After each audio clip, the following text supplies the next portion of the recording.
हेल' लोगोफोर, दिनै 5 सेप्तेम्बर एबा टिचार्स डे बे टिचार्स डेनि सोमोन्दै नोंथांमोननो बाहाय भिडिअ लाबोनानै होफैदों।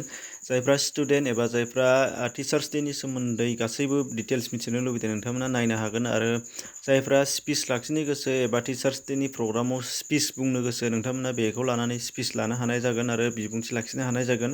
स्टुडेन्टआनो जा टिचारानो जा हेल्प लानो हानाय जागोन। बेनि थाखाय नोंथांमोननि सिगाङाव नैबे भिडिअखौ लाबोदों। आरो बिथांनि टिचार्स डेखौ सोरनि मुङै फालिनाय जायो आरो मानो टिचार्स डे फालिनाय जाखो आरो मा खामानि मावनायनि थाखाय बिथांखौ बेबायदि टिचार्स डे फालिहोनो नागिरखो, सोर बिथाङा, बिनि बागै गासै डिटेल्सखौ लानि भिडिअ गोबाव खालामाजासे नुनो मोननाय जागोन। जोङो बाहाय फार्स्टनिफ्रायनो नुदों नोंथांमोना, जेरै 5 सेप्तेम्बर एबा फोरोंगिरिफोरनि सान बा टिचार्स डे।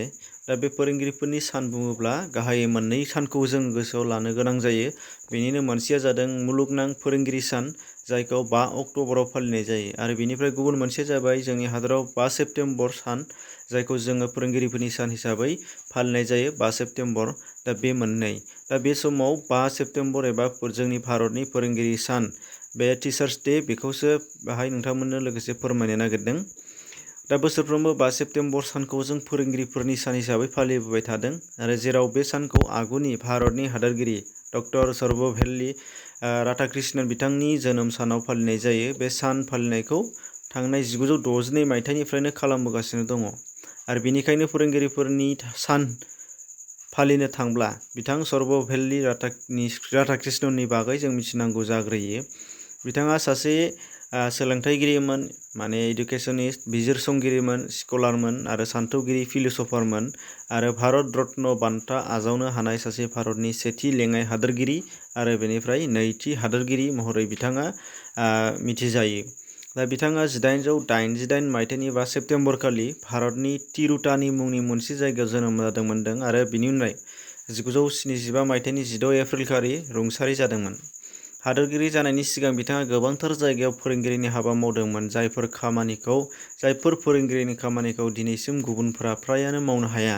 दा बेबायदि फोरोंगिरिनि खामानि मावदोंमोन। बेफोर जादों, फार्स्टनिफ्राय नोंथांमोना 1918 निफ्राय 1921 सिम माइसरनि मोनसे इउनिभार्सिटियाव प्रफेसार हिसाबै खामानि मावदोंमोन। बेनिफ्राय 1921 निफ्राय 1931 मायथाइसिम केलकाता इउनिभार्सिटिनि प्रफेसार खामानि मावदोंमोन। 1931 निफ्राय 1936 सिम अन्ध्र इउनिभार्सिटिनि भाइस चेन्सेलर जादोंमोन। आरो बेनिफ्राय 1936 निफ्राय 1952 सिम अक्सफर्ड इउनिभार्सिटिनि इस्टार्न रिलिजियन एन्ड इथिक्स मुंनि इथिक्स बिफाननिफ्राय प्रफेसार खामानि मावदोंमोन। आरो 1939 निफ्राय 1948 मायथाइसिम बानारस हिन्दु इउनिभार्सिटिनि भाइस चेन्सेलर जादोंमोन। आरो 1953 निफ्राय 1962 मायथाइसिम दिल्ली इउनिभार्सिटिनि चेन्सेलर महरै हाबा मावदोंमोन। दा अब्ला नुनो मोननाय जाबाय, बेफोर गासै गोबांथार फोरोंगिरिनि बिबानखौ बिथाङा मावलांनो थांदों। मोनसे जिउआवनो गोबां जायगायाव, गोबां इउनिभार्सिटि एबा गोबां इनस्टिटिउसनाव बिथाङा फोरोंगिरि खामानि मावदों जों नुबाय। बेनि अनगायैबो बिथाङा 1946 निफ्राय 1952 मायथाइसिम इउनेस्क'नि थान्दै महरै दङमोन भारतनिफ्राय। आरो बेनिफ्राय 1949 निफ्राय 1952 सिम सभियेट इउनियननि भारतनि एम्बासाडर महरै दङमोन। आरो बेनि उनाव 1962 मायथाइयाव बिथाङा भारतनि हादोरगिरि बिबान मोनो। बिथाङा सासे गेदेमा लिरगिरिबोमोन, बेखौ जोङो नेवसिनो हाया। नोंथांमोना नुनो मोननाय जागोन बिनि गासै गांबा बिजाब बाहाय नोंथांमोननो होदों, जायफोर जोबोर इम्परटेन्ट। बे जाहैबाय फार्स्टआव इन्डियान फिलसफि, बेनो जाहैबाय भलुम 1 आरो भलुम 2 मोननैयाव दिहुननाय जादों। बेनिफ्राय द फिलसफि अफ द उपनिषद्स, बेखौबो होनाय जादों नैथि बिजाब। बेनिफ्राय थार्डआव दङ an idealist view of life, बे मोनसे।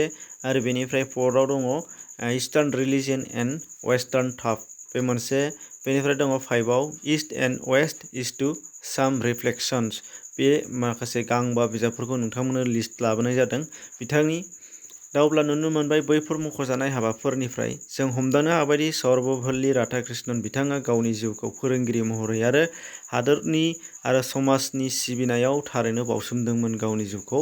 दा बिथांनि जोनोम सानखौ जों मानो फोरोंगिरिफोरनि सान एबा टिचार्स डे हिसाबै फालिनाय जायो, बेनि बागै एसे मिथिना लानि फैदो। जेब्ला बिथाङा 1962 मायथाइयाव हादोरगिरि महरै बिबान मोनो अब्ला बिथांनि लोगोफोरा बिथांनि जोनोम सानखौ मोनसे जायखिजाया फालिजाथाव सान हिसाबै फालिनो एबा बिथांनि जोनोम सानखौ सेलेब्रेट खालामबाय थानो थाखाय बिथांजों रायज्लायहैदोंमोन। अब्ला बिथाङा गावनि जोनोम सानखौ गावनि थाखायल' फालिनानै गोग्गा खालामनायनि सोलाय गाव बे सानखौ गासै हादोरनिनो गासैबो फोरोंगिरिफोरनिनो सान हिसाबै फालिनो थाखाय बिथाङा बिथोन होदोंमोननो आरो अब्लानिफ्रायनो बिथांनि जोनोम सानखौ बोसोरफ्रोमबो टिचार्स डे महरै फालिहोबोबाय थानायसै। दा अब्ला नुनो मोननाय जाबाय दा जोङो बिथांनि जोनोम सानाव बिथाङा गावखौल' फालिहोनो बानि अनगायै गुबुन गासैबो फोरोंगिरिफोरखौ मान होनानै गासैबो फोरोंगिरिफोरनिसिम मान होनानै फोरोंगिरिफोरनि सान एबा टिचार्स डे हिसाबै फालिनो थाखाय बिथाङा बिथोन होदों। बेनो अब्ला बिथांनि गोसोआ माबायदिमोन जों हमदांनो हाबाय।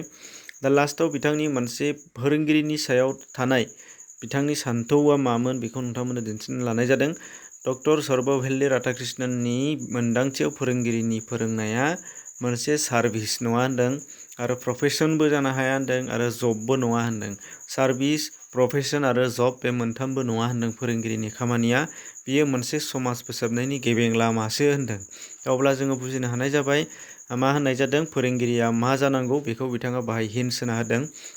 दा जेखि जाया मानो जोबनायाव बेखिनियानो सुंद'यै नोंथांमोननो लाबोनानै होफैनाय जादों। जोबनायाव हेपि टिचार्स डे बयनिसिमबो गासैबो साफ्रोमबो फोरोंगिरिफोरनिसिम आरो फरायसाफोरनिसिम जाहाथे फोरोंगिरिखौ मान होयो आरो फोरोंगिरिफ्रा फरायसाफोरखौ जाहाथे अनो बेखौनो बुंनानै एसेयावनो फोजोबबाय। गोजोन्थों।